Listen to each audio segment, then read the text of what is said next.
जैसा कि आप सबको पता ही है, बॉलीवुड एक्ट्रेस ईशा देओल ने रिसेंटली अपने एक्स हस्बैंड भारत तख्तानी से तलाक ले लिया है। इस तलाक के बाद ईशा देओल के अपने पति से टूटे हुए रिश्ते के कारण बताने को लेकर कई तरह के इंटरव्यूज़ हुए।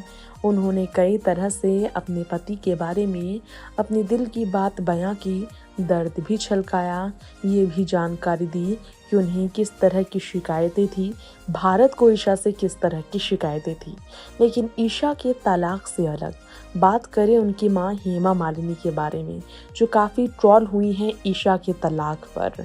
इस तरह की बातों को लेकर कि उन्होंने जिस तरह धर्मेंद्र और उनकी पहली पत्नी प्रकाश के बीच आकर धर्मेंद्र की पहली पत्नी का घर तोड़ा था, उन्हीं के कर्मों का नतीजा ईशा भुगत रही हैं। ईशा के भी शादीशुदा रिश्ते खत्म हो चुके हैं, उनकी शादीशुदा ज़िंदगी में ग्रह पड़ गया है। ऐसे में ईशा के तलाक से अलग हेमा मालिनी पर कैसे उनकी सौतन प्रकाश कौर भड़क पड़ी थी, इस रिपोर्ट में आज हम आपको ये बताना ज़रूर चाहेंगे। जी हाँ, हेमा मालिनी ईशा देओल की मां, जो कि इस वक्त अपनी बेटी के साथ खड़ी हैं, उन पर उनके ही व्यवहार के लिए, उनके बड़े कदम के लिए, उनके धर्मेंद्र के रिश्ते को लेकर सौतन प्रकाश कौर उन पर भड़की थी, क्योंकि हेमा ने जो गलतियां की थी, उन गलतियों के कारण प्रकाश की शादीशुदा जीवन पूरी तरह से नर्क बन चुकी थी और वो प्रकाश नहीं भूल पाई थी। ईशा की सौतेली माँ ने ईशा पर कभी गुस्सा नहीं उतारा।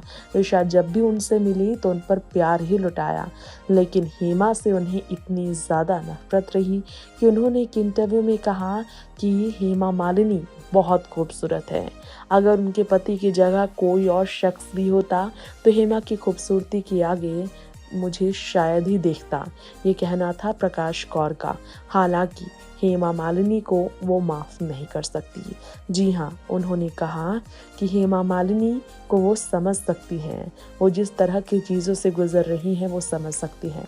मैं हेमा मालिनी की जगह होती तो शायद ऐसा नहीं करती कभी भी, क्योंकि एक महिला के तौर पर हेमा मालिनी की भावनाओं को तो मैं समझ लूँगी, लेकिन एक पत्नी और एक माँ होने के नाते मैं हेमा मालिनी की फीलिंग्स को जस्टिफाई नहीं कर सकती और मैं उन्हें सही कभी भी नहीं मान सकती।